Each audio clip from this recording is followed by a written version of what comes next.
The committee will come to order. And we do have a quorum. First on the agenda is Senate File 164 from Senator Weber.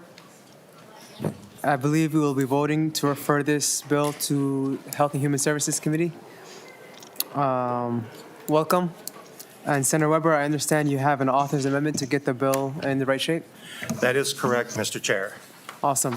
I'll move the A1 amendment. Is there any discussion? All those in favor say aye. Aye. Those opposed? The amendment is adopted. Senator Weber. Thank you, Mr. Chair, members. This bill is a bill that the idea was brought to me by a constituent who has firsthand experience with the results of opioid overdose. And as a result, what this bill does is provides that opioid antagonists are to be provided based on the amendment in campus residential facilities. There has to be at least 2 doses, and the bill says nasal naloxone. And since I have introduced the bill, I've come to be informed that there are a number of other available drugs that are capable of being used in the same manner. And so, Mr. Chair, I think Council's been made aware of it. I would propose an oral amendment to, rather than say naloxone, basically nasal opiate antagonists, unless there are better words that could be used, and I would look for someone to move that amendment. Mr. Watson, would you like to please read the oral amendment?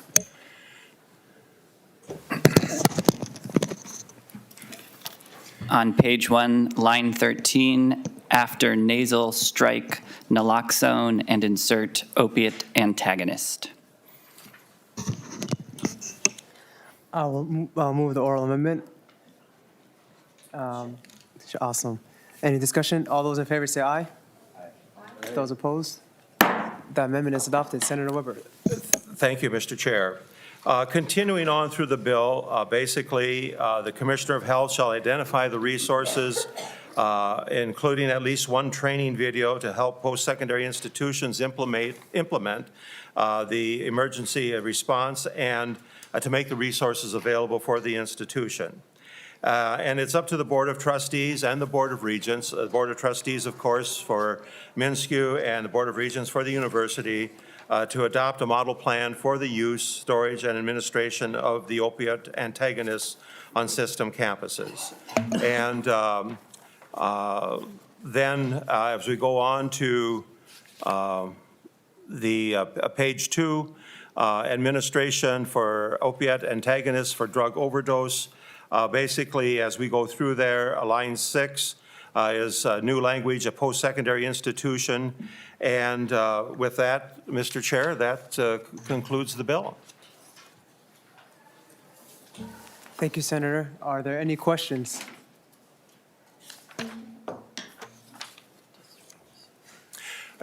Mr. Chair, I have 2 testifiers for the bill. Thank you, Senator. Our first testifier is Kyle Beltramini. Our first testifier is Will Rops. Please introduce yourself for the record and begin. How do I introduce myself? Just your name and why you're here. Okay. Well, my name is Will Rops, and I am here to testify in support of this bill here, SF 164. For starters, I want to say thank you to the committee and thank you to Chairman Verbeten for having me today. On November 17th of 2022, my mom, Tish, came home from her second job as a health home aide to find her oldest son, my oldest brother, Justin, lifeless and cold to the touch. He was dead. Justin died of a fentanyl overdose at just 25 years old. He left behind a legacy of being a star athlete, a legacy of being a loving boyfriend, and a human being full of compassion. He worked as a paraprofessional for struggling children in alternative schools. Every single day, families in Minnesota, the Midwest, and the entire country are being ripped apart by this epidemic. I'm here today because I want to save lives and I want to protect other families from experiencing the tragedy that mine has. When Justin died, I was a junior at Minnesota State University Moorhead. Everyone in this room is aware that college is a time of transition. It's a time when people try new things and experiment. And this transition simply makes college students more likely to use opioids. My brother at the time was taking online classes to be a special education teacher. After Justin's death, it became clear to me that while our university is rightfully focused on not using opioids to begin with, there's basically no support for students who are choosing to use them anyways. We have an opportunity to build a framework where we can protect students who are likely to overdose. By choosing not to keep Naxalone in residence halls, we are subjecting students to unjustifiable death sentences, essentially. We're relying on students being lucky enough to not receive opioids laced with fentanyl or to be extremely intentional about the amount of opioids they are taking. At my former university, not only is Naxalone not stocked in residence halls, but it's also not even carried by campus security. If a student were to overdose at Moorhead, they would be reliant on emergency services being called first, then emergency services being able to get up into that dorm building, and then emergency services finding that person overdosing, and finally administering the Naxalone. That's a lot of steps. In October of last year, Minnesota's Department of Health released data showing that overdoses decreased from 2022 to 2023 by 8%. And that is in large part thanks to Narcan and Naxalone. Because of a single fentanyl-laced pill, my family's life was changed forever. I can confidently say that Justin's death was the worst moment of my life. Because of a single laced pill, our lives were changed forever. For me, it meant no more family trips, no more family dinner moments, and no more Sunday afternoon football trash-talking sessions with my brother. For his girlfriend of 4 years, it meant no wedding, no babies, and no growing older with Justin. And for my mom, it meant no more big, warm Justin bear hugs. I began working on this bill because I wanted to turn my grief into action. And now, after nearly 2 years of working on this, most of my work is done, and I will turn over the work to you guys, the Minnesota legislature. By passing SF 164, you guys can be part of a solution to ending overdose deaths in Minnesota. You're in a position to lead the country in overdose response.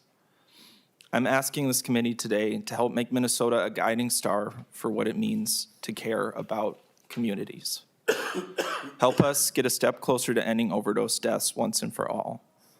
And help me ensure that Minnesota families don't experience the horrible tragedy that mine has gone through.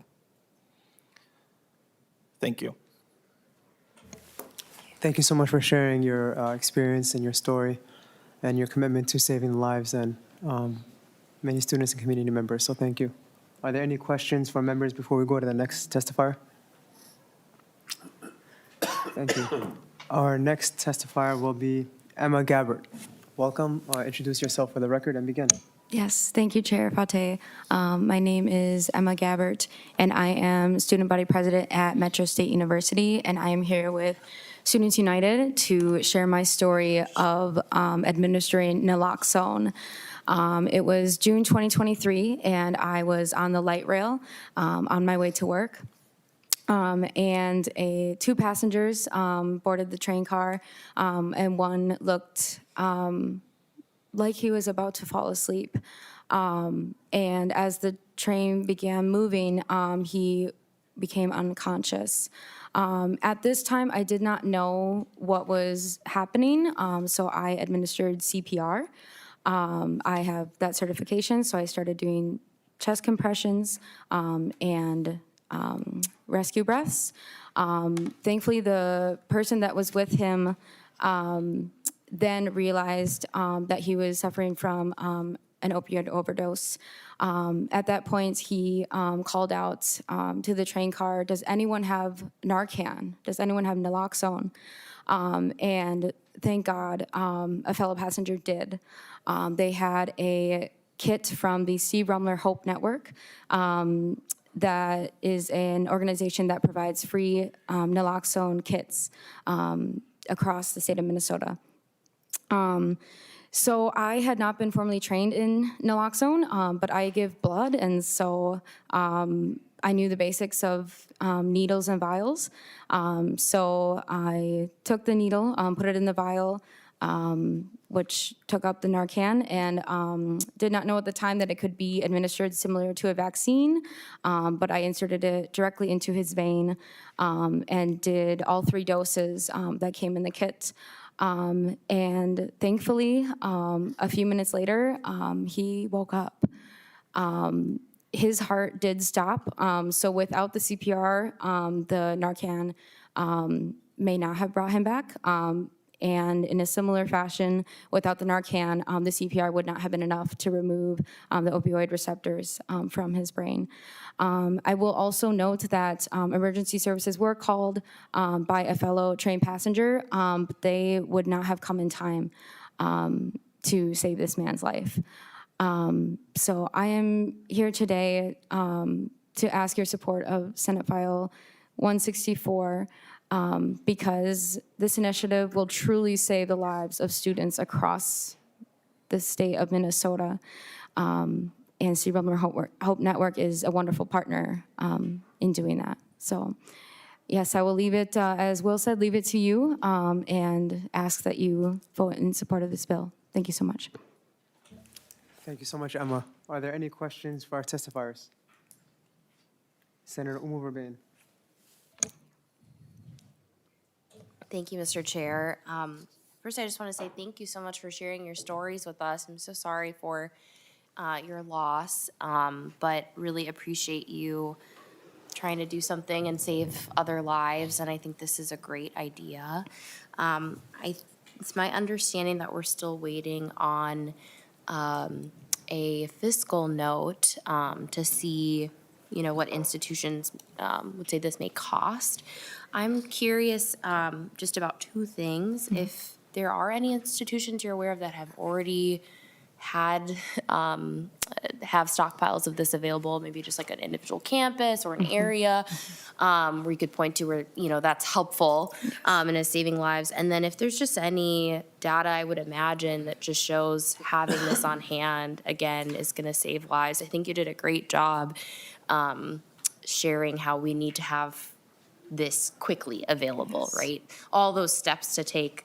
I heard you on the point too about, campus security. If they also don't have it on them, you're just waiting for too many folks to get that to the person who needs it. So again, my question is just if there's any campuses or areas that have already stockpiled, and then just any data you would point us to that shows how helpful this is to saving lives. Yes. Thank you. I'll talk about Metro.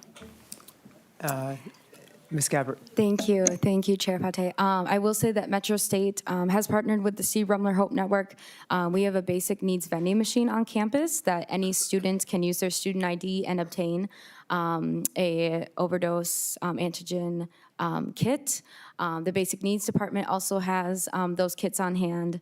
And another great thing is that the community is able to come into the basic needs department and obtain those kits as well when they ask from the basic needs department. And with where Metro State is located, it's definitely useful to have those, for everyone, not just students. Yes. Thank you. Thank you, Chair. Senator Oumou Verbeten. Awesome, thank you. Senator Putnam. Thank you, Mr. Chair. I just wanted to chime in on Senator Oumou Verbeten's question and know that it's anecdotal, but I know I dropped my daughter off at St. Olaf, where she goes to school. She's a junior there now. Mm-hmm. And they have a very big box that says in big words, naloxone, at the actual entry point to the dorm. Mm-hmm. That's another thing to think about would be if there are schools of different varieties that are already doing things like this, with the privates and the publics and the 2 years, to see who's already doing things like this. But it is gratifying to me when I saw that box. I felt, even though I hope and pray my daughter will never need it. I'm glad she's in an institution that is that forward thinking and is caring about concerns like this in order to do that. Yes, thank you. Thank you, Senator Putnam. Are there any other questions or comments from members? Seeing none, before we re-refer it to HHS, any final closing remarks, Senator Weber? Thank you, Mr. Chairman. Basically, what I would like to say is that, as we look at this issue, I think all of us as families hope and pray that we never have to experience what Will and his family experienced. And when he came to me, I was late in the session the first time, and it's really past the time we could get a hearing and what have you. And so as we brought forward the bill this year, we certainly hoped that we would get to this point and get this bill across the finish line. I have visited with the president of the Oumou institution in my district, and to say, is this a problem for your campuses in order to implement this? And he really did not think that it would be a problem whatsoever. And with that, I proceeded with this bill, and I certainly hope that we can help provide the saving of a life and the saving of the grief that families have already experienced, especially in light of the fact that we've seen such a proliferation of fentanyl and other drugs spread across this country in recent years. So thank you very much, Mr. Chairman and committee. Thank you, Senator. I will move that Senate File 164 as amended be recommended to pass and re-refer to the Committee on Health and Human Services. Is there any discussion? All those in favor say aye. Aye. All those opposed? Senate File 164 as amended is recommended to pass and re-refer to the Committee on Health and Human Services. Thank you. Mr. Chairman, members, thank you. Thank you. Thank you. Next up is Senate File 377, Senator Oumou Verbeten.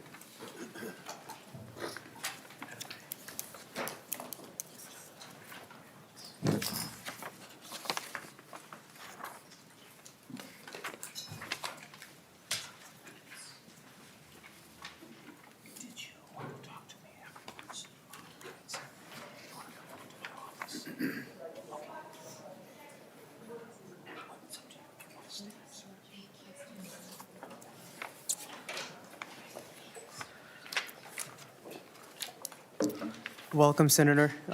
We do have an author's amendment. Senator Oumou Verbeten, would you like to move the A1 amendment? Yes, Mr. Chair.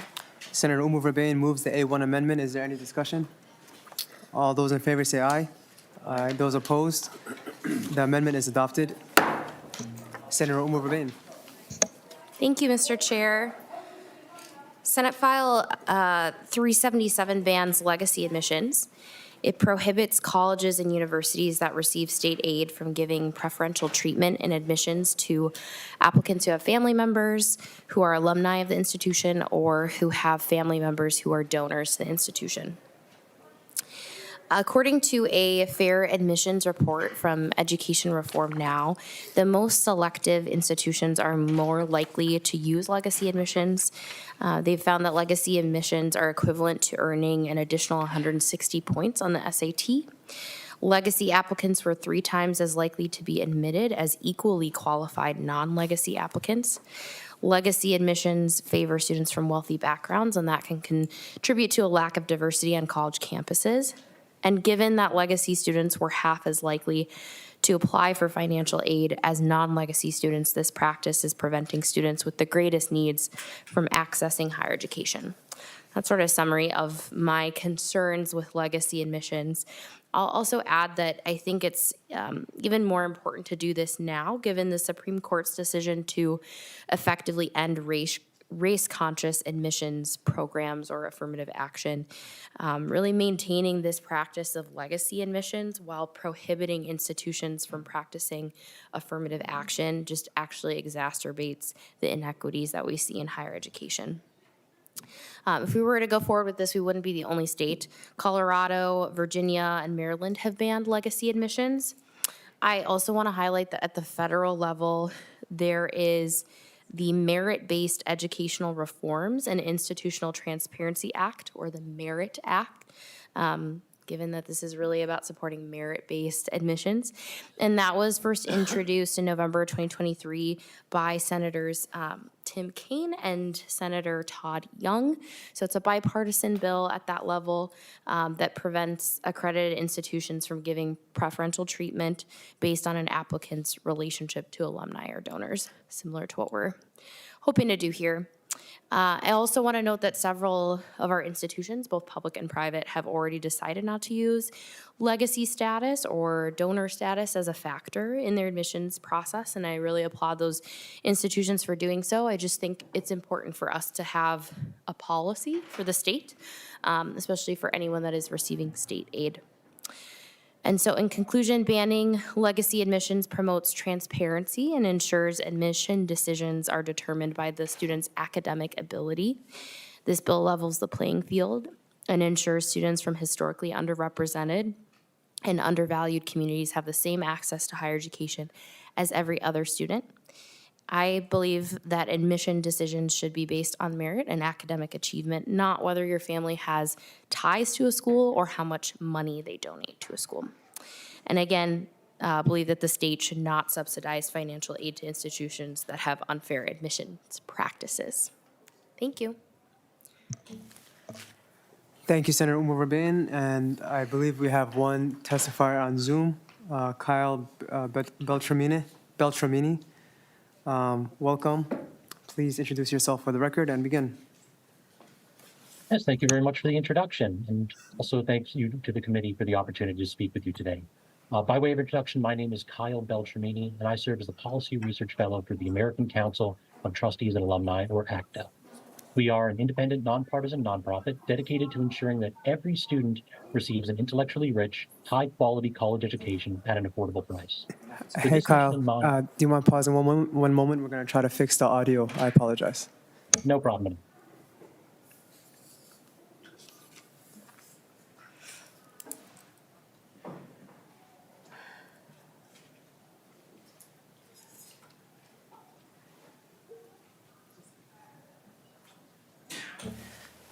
Thank you, Kyle. Do you mind speaking a little bit loudly? Thank you.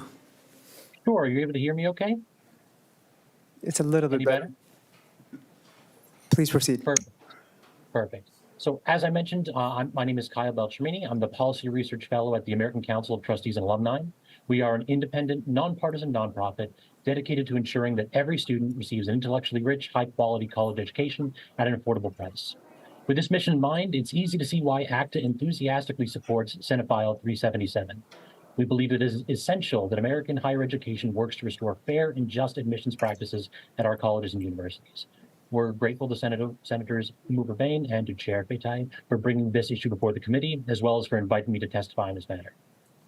For over 30 years, ACTA has worked with a network of over 23,000 alumni, governing board members, and policymakers across the country to identify best practices in higher education policy. Our philosophy on admissions has always been clear. This process must be defined by integrity, transparency, and fairness.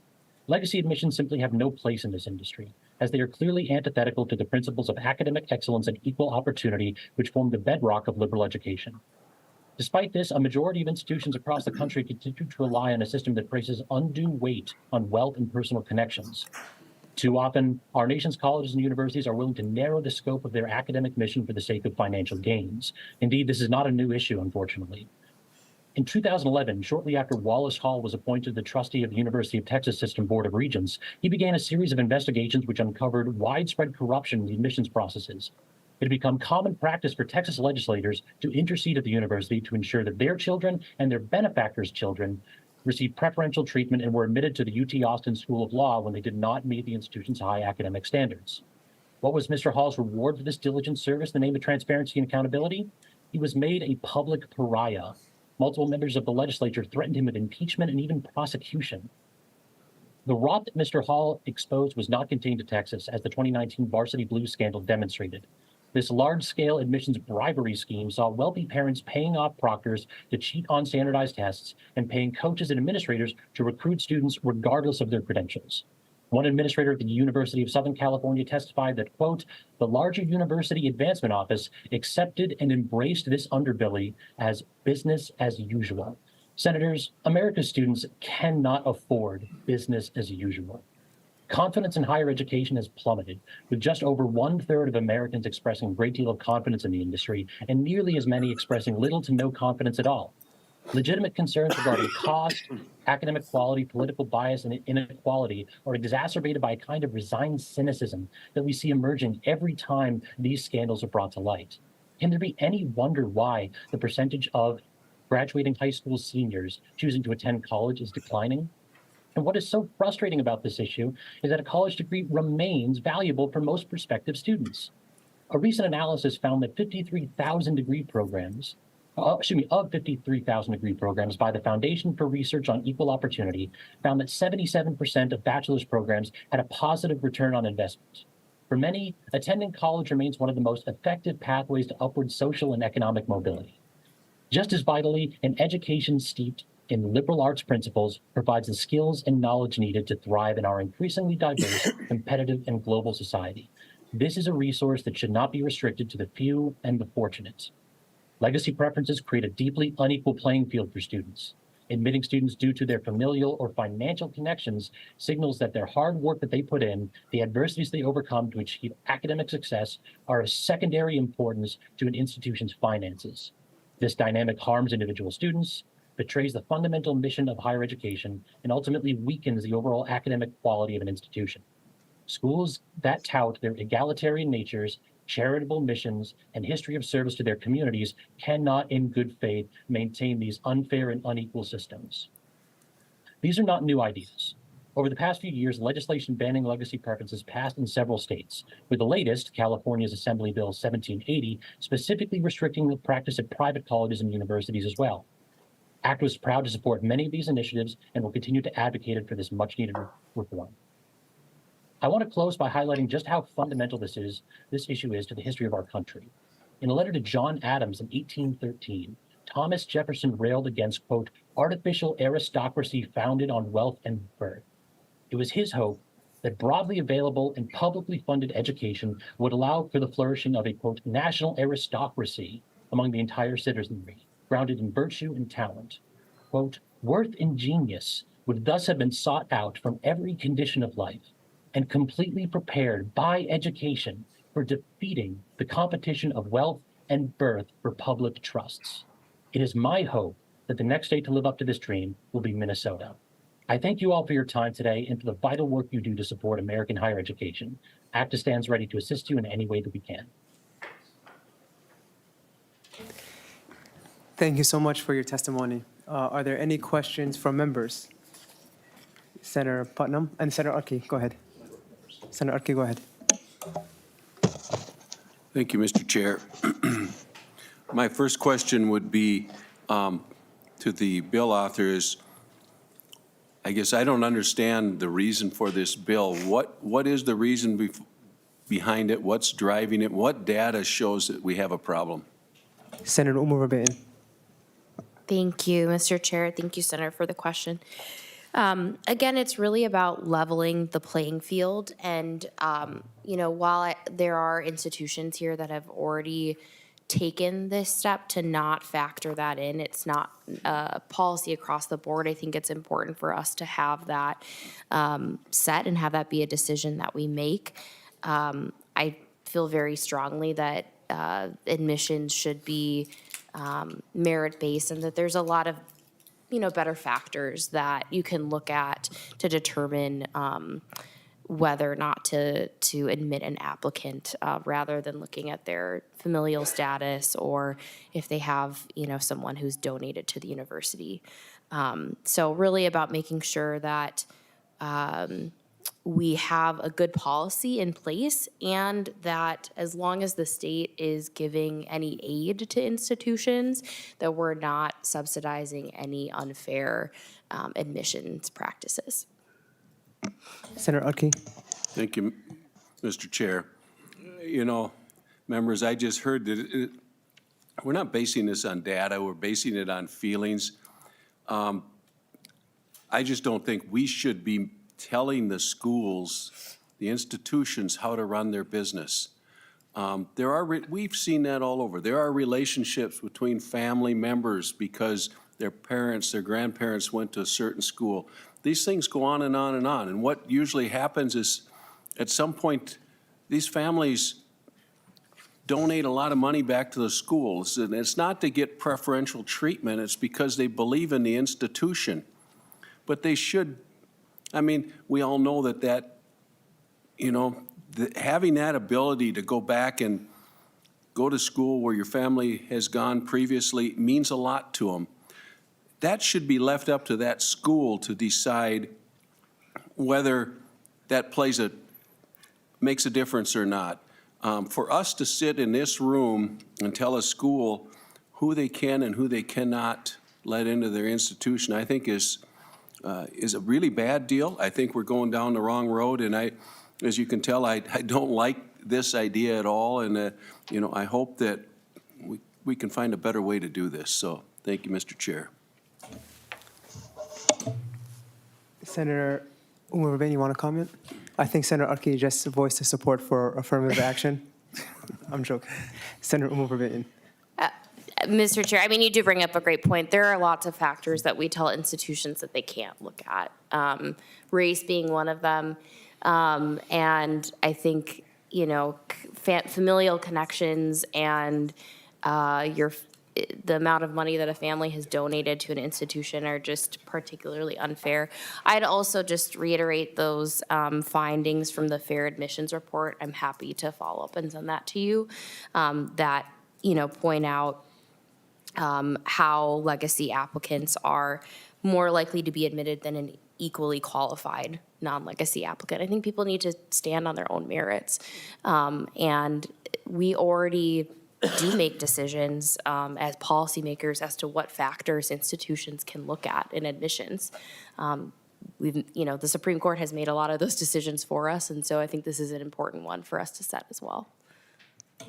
Thank you, Senator Oumou Verbeten, especially since this shouldn't be like a business approach. These are public institutions taking public dollars, and so all of our students should be able to be admitted based on merit. But Senator Putnam, you had a question as well? Thank you, Mr. Chair, and thank you, Senator Oumou Verbeten, for bringing this up. And in a sense, I could partially answer Senator Aki's concern. I mean, one of the arguments that we frequently heard in the removal of race, for example, as a variable, which we have done, the federal government have said that we can't count that. So this is fully consistent with the government authority in making decisions about who can and can't go to school. But one of the arguments that we frequently heard in that context, that it wasn't in the interest of the student. Let me tell you this, I've had a couple students at St. John's. I've been a professor there for 22 years. I've had a couple students there who were not academically qualified for St. Cloud State. They were turned down at St. Cloud State, and they matriculated at St. John's. And I had long conversations with one of those students. And I know how he felt lesser than the other students who were around him, how he thought that perhaps he was only there because his dad had gone to St. John's, which was actually true. And I know how difficult it was for him to struggle academically in that context because he was there, because he was a legacy admission. All of those arguments are the arguments that we've made about other categories that the state has denied being categories useful in admissions. And this is one, albeit anecdotal, piece of evidence to support exactly what you're talking about. So I very much support this bill, and I think it's a great idea, and thanks for bringing it up. Thank you, Senator Putnam. Senator Oumou Verbeten, any other senators that have any comments? It's Senator Farnsworth. Thank you, Mr. Chair. I'm just wondering that testifier mentioned the scandal in Texas where legislators were using their influence to get their students in. How come legislators aren't included on this? And would you, I guess, yeah, why aren't legislators included on this? Mr. Baltramini or Senator Oumou Verbeten. Thank you, Mr. Chair. Yeah, I actually wasn't aware of that scenario, but I think that's a great thing for us to look into.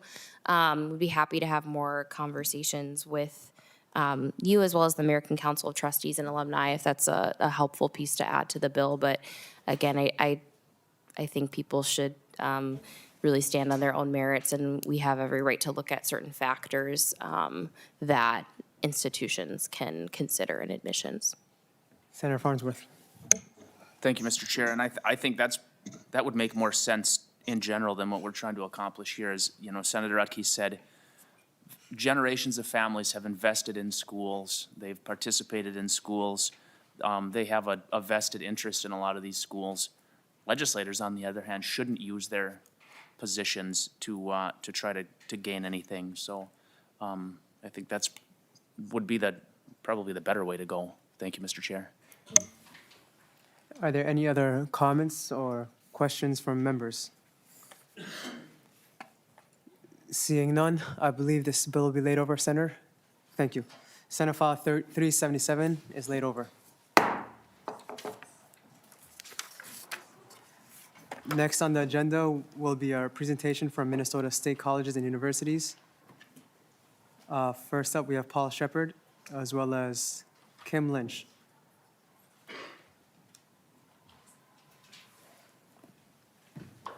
Welcome. Please introduce yourselves for the record and begin.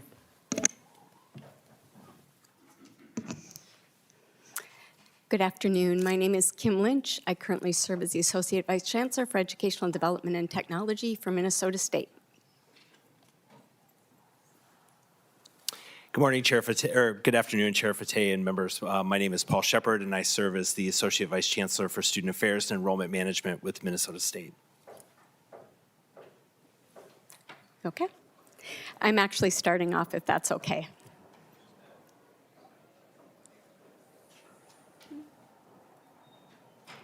Is the slide deck happening to move on your end? Because it's not over here.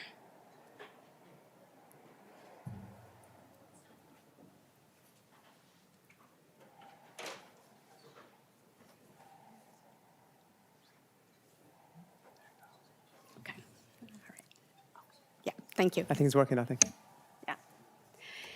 So thank you again. I'm here to talk a little bit about some of the work that you have done and the results and what we're looking to ask for our upcoming request with regard to what you've maybe heard called textbook affordability, course resource affordability. Again, some of you have been in this quite a while. Others maybe have not been as familiar, but I really wanted to start with gratitude, with thanking you for the work that you've done to help make textbooks free, primarily by supporting faculty who adopt open educational resources. This has been has had a huge impact for Minnesota State colleges and universities, and I'm excited in particular to be here on Student Day because, as you may also know, they have been a huge factor in both advocating for this work and for really being the beneficiaries of this work to make higher ed a little bit more affordable. So I'm going to just give you a little bit of by the numbers on this slide that you can hear. Since you've been helping support this work for about 5 years, we have seen an aggregate cost savings of over $12.6 million. We have 10 of our colleges now who offer what we call a zero textbook cost degree or Z degree, meaning they have a pathway to their degree that is entirely without textbook cost or course resource cost, a really big deal for our students. We have 12 colleges and universities that are on track to implement or they're currently exploring how they might offer those Z degree pathways. We have 4 additional colleges who they're not really doing it as a concerted effort toward a Z degree, but they have a lot of courses that are zero cost, and so they've made those available through our registration system so students can see that they can register for them and really make that possible. We have 6,200 course sections transitioned to zero-cost materials and 126,000 plus students enrolled in those courses. And then lastly, I think this is really cool just to show the contagion of this work. We have faculty members from every college and university in the system who do offer free and open educational resources. So there's been a little bit of a fire that's been happening in this work, and that's really exciting to see. I will mention one number that isn't on this slide, and that's a little bit of a back-of-the-envelope return on investment. That's between $7 and $10 for every $1 that's been invested. That lower number based on all resources, because Minnesota State put some resources toward this, and then the $10 is for every dollar that the legislature has invested. Again, 10 to 1 is a really exciting ROI in addition to the great work that it does. As important as the numbers are I should also add that you recently received this legislative report, and that has a lot of that information in there, as well as, I think, a one-page document. But as important as the numbers are the student stories behind them and the impact they can have. And we can follow up with you a little bit on that. We did put together a report that really highlights the colleges and the stories behind that. The person impact is maybe how I would call it. An example, when a textbook costs as much as a weekly or monthly grocery bill, students are going to make decisions. And when their textbooks are free, they maybe don't have to make those decisions. That's a really important benefit or value because it's a cost after they've already identified their costs in terms of tuition and potentially housing. So I'm going to give you a little bit of a peek at the demographic information, but really the short version or the core message is that zero textbook cost courses is a student success initiative that benefits all, and all of our students are accessing it equally. We pulled together some of those who you might expect could benefit most, our Pell eligible students, our first generation students, and they actually are accessing it a little bit more so than other students, and but really pretty much across the board, it's an effort that all have been able to participate in and access.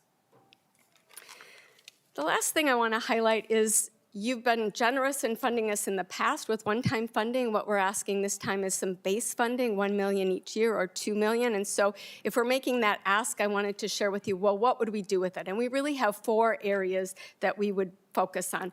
One is expanding the number of and support for the campuses that are already either exploring, implementing, or sustaining their Z degrees. And I mentioned sustaining in particular because things happen. The more courses within that Z degree path we can offer, the better. And then when faculty retire, there's other attrition, we have to keep that sort of being nourished. And so we have a really nice cycle of using funding to really keep this a vibrant initiative rather than just a one-time thing, and then it's no longer available to students. So that's a really important piece of that first effort with our zero textbook cost degrees.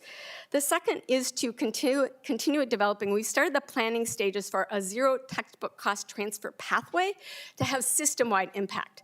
Because our campuses have their own impact for the students there, how can we make that a little bit bigger and a little bit broader? And that's really by bringing faculty together. And we've identified already the planning stages for a business transfer pathway. That's where many of our students are taking courses. So if we can bring faculty together to develop that core of courses, those free materials, they can be used across our colleges and across our universities for those transfer pathways. So that's our next big leap that we're asking and would be using funding to support.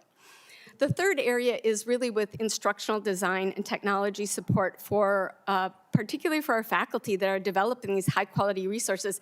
Sometimes they're exceptionally great at the content, but developing them in a way that's accessible to students, that's engaging to students, that's interactive, is not necessarily their expertise. So we want to do things that will help support their work as they go down that path. And then the last thing is to provide additional access to paid library resources that are free to students.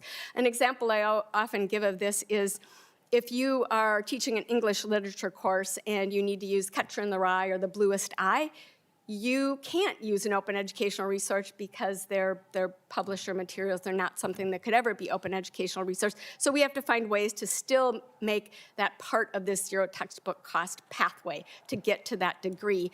And one of the ways we've done that already is through library resources, an e-platform for all of our colleges that has, I believe the library is somewhere between 300 and 400,000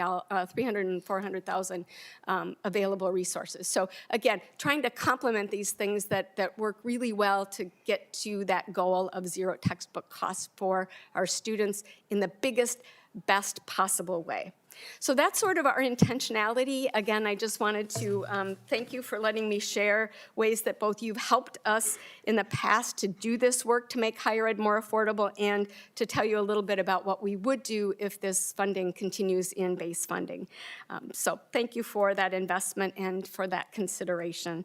I'm happy to entertain any questions that you may have about the work that's happened or what we plan to do.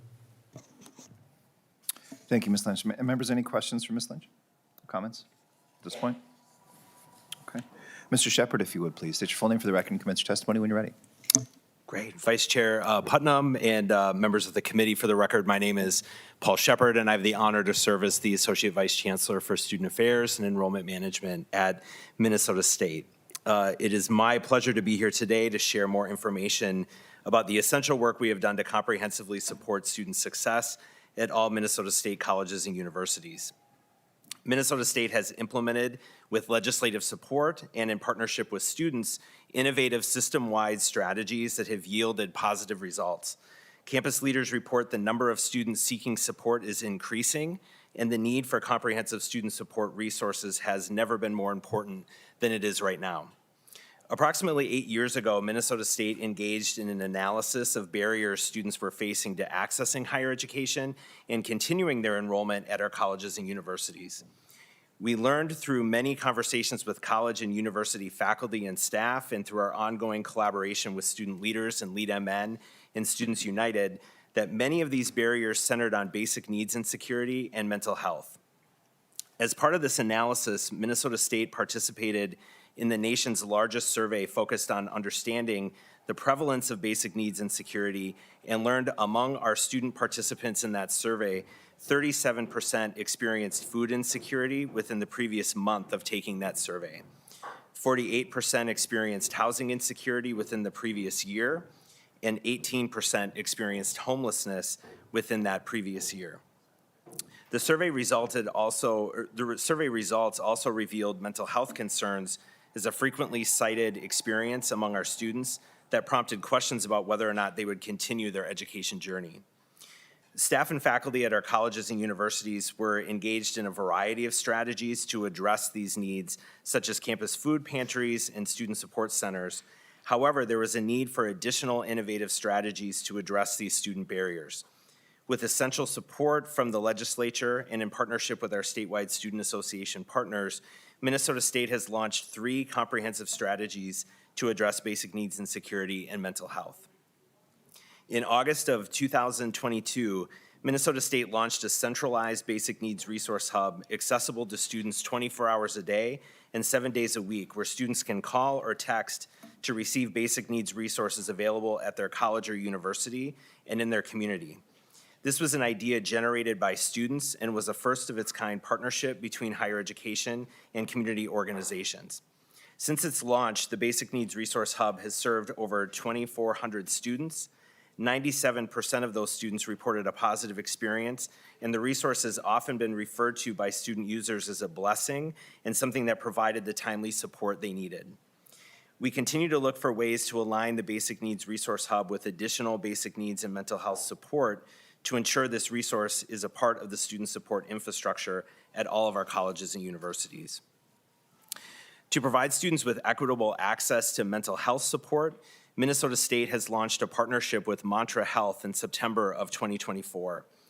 Mantra Health was selected as a result of a comprehensive RFP process that involved an 18-person faculty and staff RFP committee with representation from across the system and engagement with students.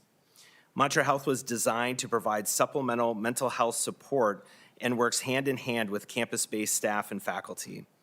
Mantra Health is accessible via their website and in an app students can download on their phone. Students log in with their college or university email and password and access a range of support resources. Mantra includes self-care resources, including self-paced short courses and modules on a range of mental health-focused topics, clinically monitored peer-to-peer support functionality, on-demand mental health care during hours that are often difficult to staff on campus, 12 telecounseling sessions with a clinician in Mantra's national clinical provider network, and 24/7 mental health crisis support. Currently, over 1,300 students are receiving support through Mantra, and our goal is to double that number in the spring 2025 semester. Mantra provides functionality that campus-based staff and faculty have shared is needed to expand access and support. We are thrilled students are responding well to Mantra, and we are looking forward to build on this partnership as we move into the future. Our third system-wide support strategy I wanted to highlight is our emergency grant program. Launched in March of 2024, just over 3,600 students have received an emergency grant to help address an unexpected financial emergency. Since the launch of the program, we have dispersed over $2.5 million to students across the system.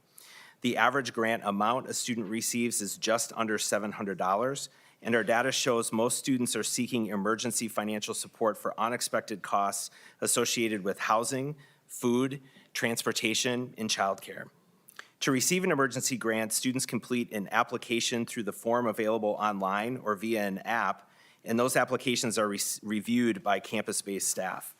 Once the application is approved by the campus team, students are prompted through the website or app to claim their grant through a number of convenient options such as direct deposit. Data from the program show that 44% of the students in our system who have received an emergency grant reported experiencing homelessness during their time as a student. And 32% of the students receiving an emergency grant shared they are responsible for at least one minor child. The emergency grant program provides timely support to students when they need it so they can remain enrolled until they complete their education. Our experience since the launch of this program has demonstrated the need for additional resources to support our students. Without this program, an unexpected emergency like a flat tire or a necessary car repair could result in a student departing from their college or university journey in order to put limited resources towards their mode of transportation. This program has demonstrated that timely financial support can make a significant difference in keeping students on their path to a degree. Minnesota State is incredibly grateful for the legislative investment in the last session that has made these unique and innovative student support strategies possible. The funding provided has enabled Minnesota State to not only create these comprehensive programs, but are available to all students at all Minnesota State colleges and universities, but sustain them well into the future.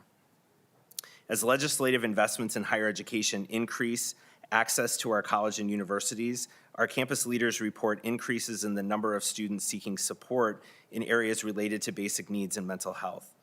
The student support component of the Minnesota State biennial budget request is focused on addressing the need for campus-based staffing to help connect students to the innovative resources Minnesota State has implemented at all colleges and universities. The Basic Needs Resource Hub, Mantra Health, and the Emergency Grant Program are only successful when used as tools by campus-based professionals in their daily work to support students. Basic needs insecurity and lack of access to mental health support interfere with the ability of students to access and complete higher education. Minnesota State believes that investment in comprehensive student support has already produced positive results, and we are eager to continue this essential work in creating an environment in which students can pursue their educational goals to meet workforce needs. Thank you. Thank you so much. I just have one quick question about the emergency grant program. So what is the process time from time of application to approval, if approved? Chair Fateh, thank you for that question. That time does vary by campus. Each campus has the ability to create their own process for reviewing emergency grant applications, but our data shows that on average, that is the time is about a week or less. And our partner technology company that we've contracted with to administer the program has shared with us that this is one of the fastest response times they've seen in an implementation of their technology. Thank you so much. Are there any questions from members? Senator Oumou Verbeten. Thank you, Mr. Chair, and thank you for walking us through all this. I really appreciate all of the resources that you put towards, basic needs, working on the emergency grants program. I was really happy to work on that appropriation in 2023, mental health supports, just a lot of things that I think are responsive to what our students are telling us. And I met with a group of students today where all of this information came up as very important in terms of keeping them in school. So many of our students are juggling school and work and other obligations, and that can take a toll on you, and sometimes you just need a little bit of extra help, and I know that it can be hard to ask for that help. I was taking a look at the Basic Needs Resource Hub just now, and the platform looks really great and user-friendly, so I think that's awesome. But my question is, how do you make sure students are aware of these resources, particularly with people that they trust and have the most interactions with? So probably professors and advisors and someone that they've built a relationship with, maybe their own peers and organizations that they belong to on campus. Just what are the ways that you're helping spread the word and making sure that, you know, you're also being proactive and students aren't just kind of scrambling to figure out when to ask for help? Chancellor Shepard. Chair Fateh, Senator, thank you for that very important question. That is top of mind for us as we've launched these resources. We have to make sure that students are aware that they exist. And oftentimes we find that underutilization of resources, that is the cause, that students just simply aren't aware that this exists. So we have engaged in partnership with campus staff and faculty, marketing strategies designed to raise awareness among students. But another essential component of that strategy that you mentioned, Senator, was raising awareness among faculty and staff as well that students connect with. It is kind of underscores the critical nature of having faculty and staff on our campus that are working directly with students to connect them to these resources. Oftentimes that resource is shared by a trusted faculty or staff member. And so we've certainly increased our focus on raising awareness among faculty and staff so they can successfully refer students to these resources. Thank you. Are there any other questions from members? Thank you so much for your presentation. Thank you. And finally, we'll have the presentation about the proposed University of Minnesota partnership with Essentia Health. With us is President Rebecca Cunningham.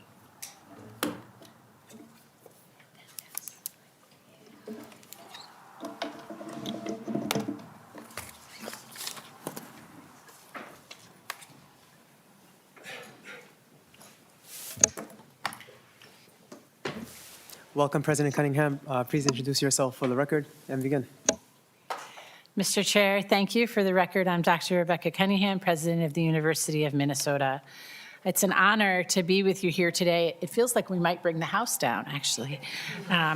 Made even more special by the fact that it is also University of Minnesota Day here at the Capitol, and it was just a pleasure to see the energy of the stories of our students as they told, you know, what this degree means to them and how it's impacted their lives.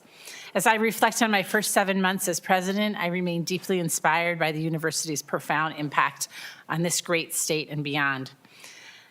As a member of this committee, I suspect you share that inspiration. Education is at the core of our mission, and we're committed to preparing the next generation of leaders and innovators. I'll share with you before I go into our next section some of our budget requests this year, which is on student success and how we really make sure that the students who are coming to the university are able to complete their degree in the most fulfilling way by requesting funds that would increase mental health access, help to create active learning environments to deliver cutting-edge education for our students, with 83% of our undergraduate students fully in person in fall of 2024. I'm particularly passionate about a request we have to expand our career preparation and placement through increasing our internship opportunities and unified hiring platform for employers, more career specialists to help our students when they graduate to make that transition out to the job market smoothly, as well as to strengthen solutions we have to food and housing insecurity. We are broadly across our mission strengthening our partnerships with industry, expanding internship opportunities, and ensuring our academic programs remain aligned with the evolving needs of the workforce. We know that our healthcare industry relies on our graduates to be your healthcare provider, human or animal. This is why with this legislative request, we're also asking for funds which would add an additional 3,000 health professionals over the next decade across the state of Minnesota and every decade after that. We also have a bold vision for agriculture and sustainability. Minnesota's agricultural sector is a pillar of our economy, generating more than $110 billion annually. We have a tremendous opportunity to revolutionize agriculture in our state, nation, and world through our farm, the future of advanced agricultural research in Minnesota. The state-of-the-art research complex would unite academia, industry, and government to tackle critical challenges from sustainable farming practices to soil and water conservation. Mr. Chair, here in Minnesota, however, we are also at an inflection point in health.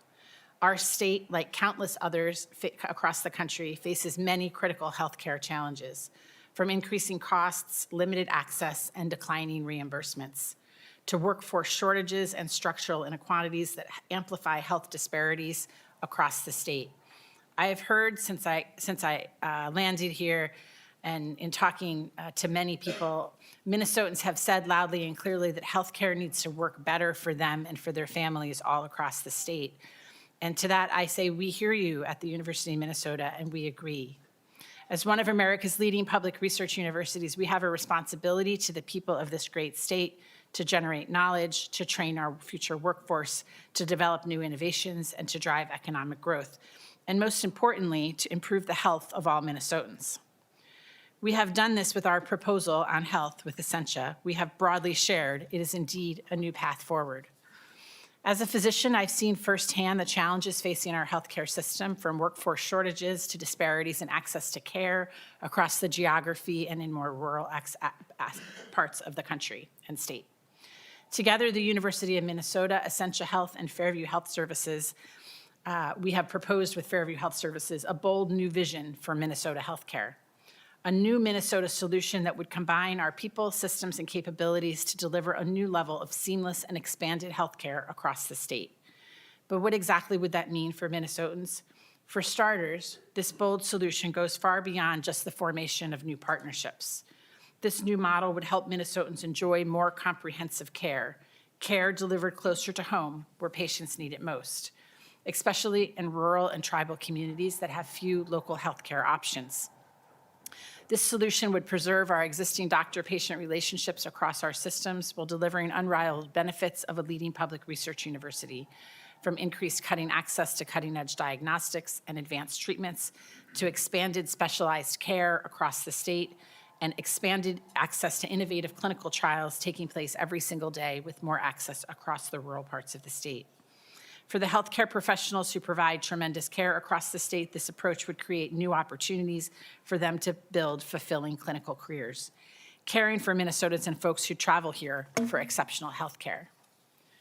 Long-term, this solution would also decrease clinical costs, allow more sustainable and innovative models like home health, telehealth, and pharmacy services, and scale expensive healthcare technology for use across the large system. Simply put, our goal is to infuse the very best of what University of Minnesota and Essentia Health have done for decades, to expand and extend our shared strengths and service to the state's greatest healthcare needs. We're talking about a solution that would fundamentally enhance the structure of healthcare delivery, one that would include current services and facilities offered by Essentia Health, the University of Minnesota Physicians, and the University of Minnesota Clinics and Surgery Center. The best news is this all-Minnesota solution would invest $1 billion over 5 years to bring this vision to life, with no ask of taxpayer dollars or state legislative budget funds to be requested to make this initial transformation possible. We've invited Fairview Health Services to join us in forging this new entity so that together we can create an integrated and seamless system of care that best supports the health needs of Minnesotans broadly. We believe this proposed solution is achievable. The opportunity remains to build a bold, shared solution that best meets the needs of patients in Minnesota, both now and for the future. But the need for action is urgent. In December of last year, the year prior, Fairview notified the university of its decision to end our relationship. And our current relationship is not sustainable or strategic in its current state. All Minnesotans agree that the status quo is untenable. We need a better solution to address the healthcare challenges facing our state.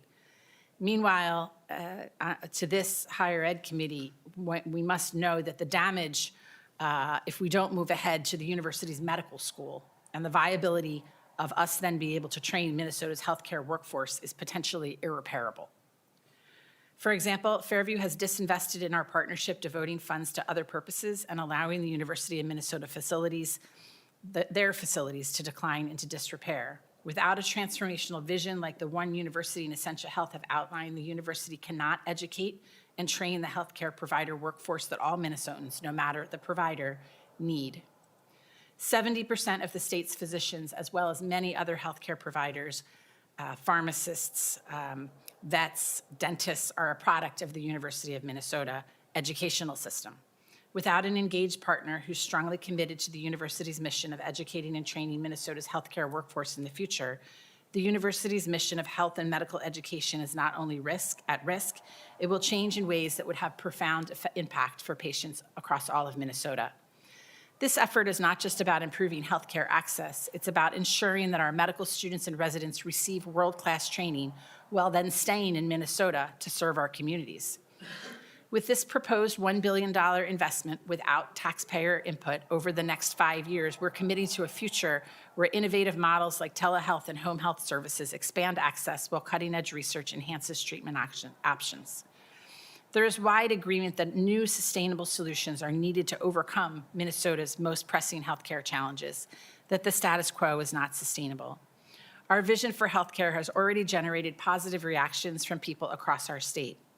Leaders and everyday Minnesotans alike are excited about a shared vision across the state. There are many more transparent and comprehensive discussions to be had, but the voices of patients, providers, and Minnesotans broadly will play a vital role in this process. To ensure the state remains home to exceptional clinicians trained at the University of Minnesota, as well as a strong and vibrant University of Minnesota Medical School and Health Sciences School, which also rely on having a functional system. As leaders, we all need to build solutions that say yes to Minnesota's healthcare future. Mr. Chair and members of the university, Minnesota is more than a university. We are an engine of progress, a driver of health and economic growth, and a catalyst for innovation. From the research we conduct to the students we educate, our work shapes the lives of Minnesotans in every corner of the state. So I ask for us together to build a future where innovation thrives, communities prosper, and our shared commitment to education and discovery transforms the world. Thank you. Thank you, President Dr. Cunningham. Senator Utke.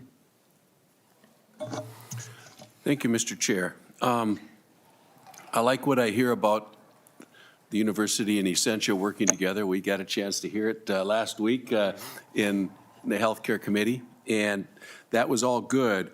But then shortly after, we see the article written about Fairview and such. And if we all remember back in 2023, it's like we've gone through this before. Then it was Fairview and Sanford coming up with an agreement, and the university was not a happy partner.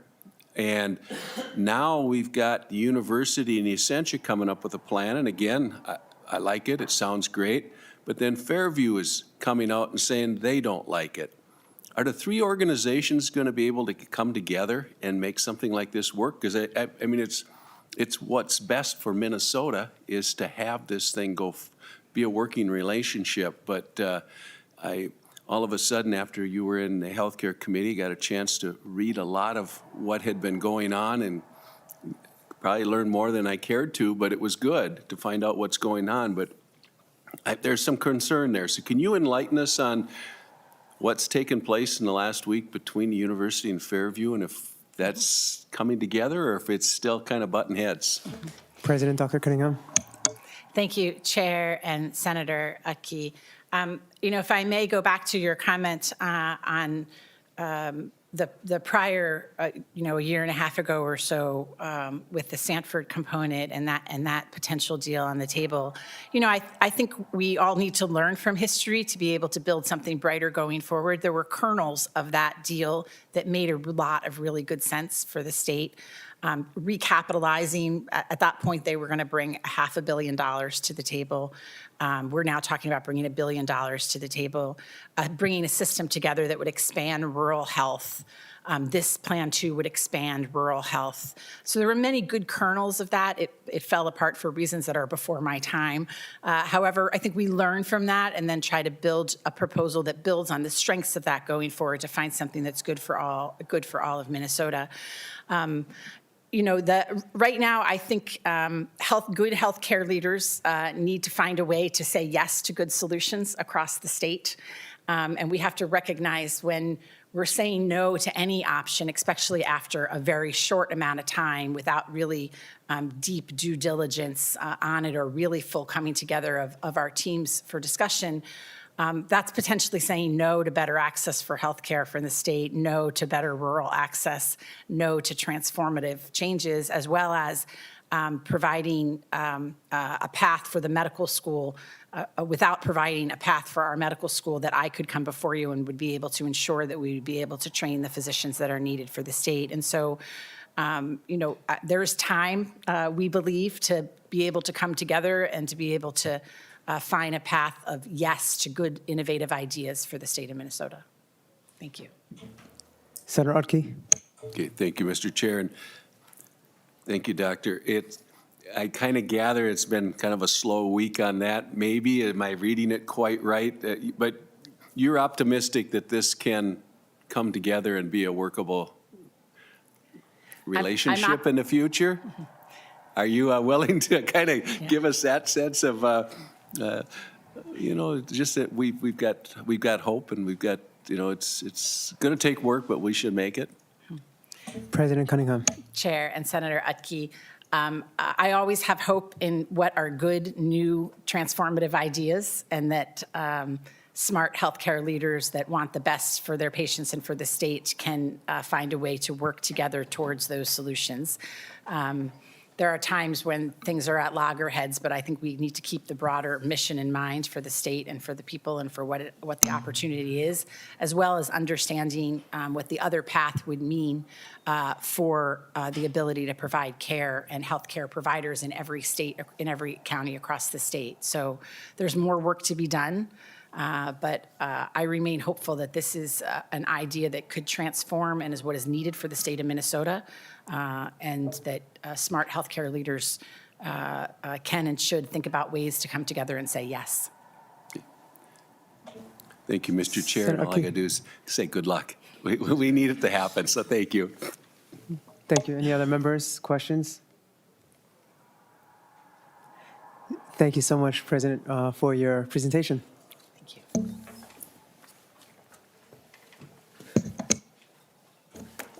With no further items, we are now adjourned.